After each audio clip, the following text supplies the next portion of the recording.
ही लोक जी आहेत, आपण जे काही आज राष्ट्रवादी काँग्रेस पक्ष अजितदादांनी त्या दिवशीच सर्वच पत्रकार बांधवांना मीडियाला सांगितलेलं आहे की मला त्यांनी बोलून घेतलेलं आहे. पण अजितदादा बोलल्यानंतर देखील जर असं कोणी जर पक्षामध्ये निर्णय जर घेत असेल तर अत्यंत चुकीचं आहे. आणि त्यामुळं कुठंतरी आम्ही जे म्हणत असतो की आमचा काही प्रवृत्तींना विरोध आहे की डायरेक्ट निर्णय घेणं. कारण आपण पाहतो कुठल्या न्यायालयामध्ये जर केस झाली तर केस झाल्यानंतर न्यायालयामध्ये वकील असतात, त्याचं म्हणणं ऐकलं जातं, म्हणणं मांडल्यानंतर तो निकाल दिला जातो. आणि मग अशा प्रकारे कुठेतरी सिरियाप्रमाणे काहीतरी घोषणा करायची, मागणी करायची डायरेक्ट, म्हणजे असं असं करा, आम्ही असं असं करू, असं जे काही वक्तव्य याचाच आमचा विरोध आहे. आणि आज जर त्यांना माझं जर काही वाईट वाटत असेल तर आज कुठंतरी अबू आझमी ह्या महाराष्ट्रामध्ये आमदार म्हणून काम करतात आणि त्यांनी करोडो हा महाराष्ट्रामध्ये वारकरी संप्रदाय आहे यांच्याबद्दल अत्यंत खालच्या स्तरावर त्यांनी वक्तव्य केलं.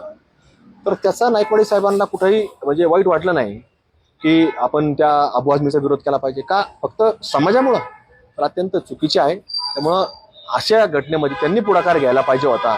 आणि अबू आझमी चुकीचं वक्तव्य करतात असं त्यांनी, जसं आज माझ्या विरोधात बोलले तसं अबू आझमीच्या बाबतीमधली पत्रकार परिषद घेऊन त्यांनी अबू आझमी ह्या व्यक्तीचा निषेध करणं गरजेचं होतं, पण त्यांनी तसं नाही केलं.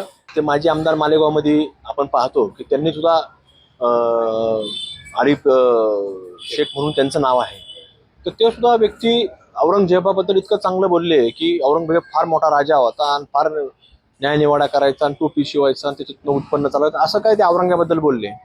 आणि औरंगजेबाबद्दल बोलून सुद्धा इद्रिस नायकवाडी साहेबांना वाटलं नाही की त्याचा निषेध करावा, त्याचा पुतळा जाळावा, त्याची प्रेस घ्यावी स्वतंत्र, त्याला नाही वाटलं त्याच्याबद्दल करावा.